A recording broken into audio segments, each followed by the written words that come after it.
Hello and welcome to Financially Fit Living, where we're all about empowering you to take control of your financial destiny.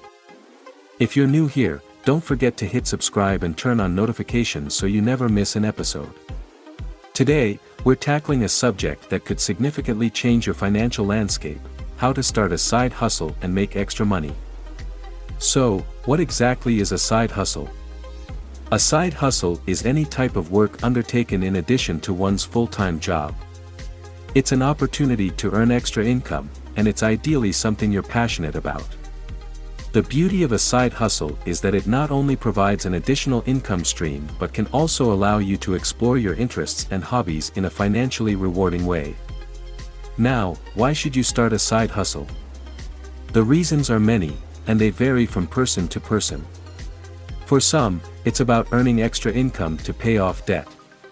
For others, it might be a chance to save for a big-ticket item or an upcoming event. And for others still, it's about exploring a passion project or hobby. Whatever your reason, a side hustle can be an excellent tool for gaining more financial freedom and control. Starting a side hustle involves a few key steps, and today, we're going to walk through them. Firstly, you need to identify your skills and interests. What are you good at? What do you enjoy doing? Your answers to these questions will be instrumental in deciding what kind of side hustle you should pursue. For example, if you're a fantastic writer and love creating stories, freelance writing could be an excellent side hustle for you. If you have a knack for graphic design, offering design services could be a great way to earn some extra money. Next, you need to research the market. Is there a demand for your skills or services? Who would be your potential clients or customers? Are there other people offering similar services, and if so, how can you differentiate yourself? These are all critical questions to answer during this stage.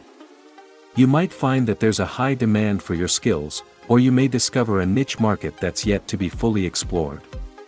Once you've done your research, it's time to develop a business plan. This should outline your goals, strategies, and projected income. It doesn't have to be overly complicated, especially if you're starting small. Just a simple document that outlines what you're hoping to achieve, how you plan on doing it, and what you expect to earn. The next step is to start small and grow.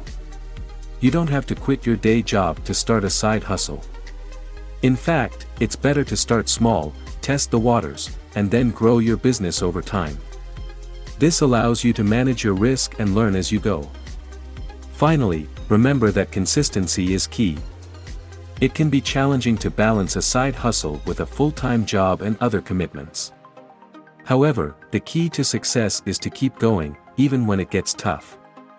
Remember, every successful business started somewhere, and it's the consistent effort that leads to success. If you're stuck for ideas on what kind of side hustle to start, there are countless options out there. From freelance writing and graphic design to tutoring, online coaching, selling handmade products, pet sitting, and so much more. The possibilities are virtually endless, and the best side hustle for you is one that aligns with your skills and interests. In conclusion, starting a side hustle is a fantastic way to earn extra money and reach your financial goals. It won't always be easy, and it will require dedication, hard work, and consistency. But with the right mindset and tools, you can create a successful side hustle that not only brings in extra income but also brings you joy and satisfaction. Remember, the journey of 1,000 miles begins with a single step. If you've been considering starting a side hustle, I encourage you to take that first step today. Start researching, start planning, and before you know it, you'll be on your way to becoming a successful side hustler. Thank you for tuning in to today's episode of Financially Fit Living. If you found this video helpful, please give it a thumbs up and share it with someone who might benefit from it. Your support helps us continue to provide valuable content like this, and we greatly appreciate it. Don't forget to subscribe and turn on notifications so you never miss an episode. We've got plenty more helpful content coming your way, including more tips and tricks for making the most of your money, advice on investing and saving, and strategies for achieving financial freedom. Remember, your financial health is a journey, not a destination. Every step you take, no matter how small, brings you closer to your financial goals. So, keep going, stay financially fit, and keep hustling. Until next time, this is Financially Fit Living, signing off.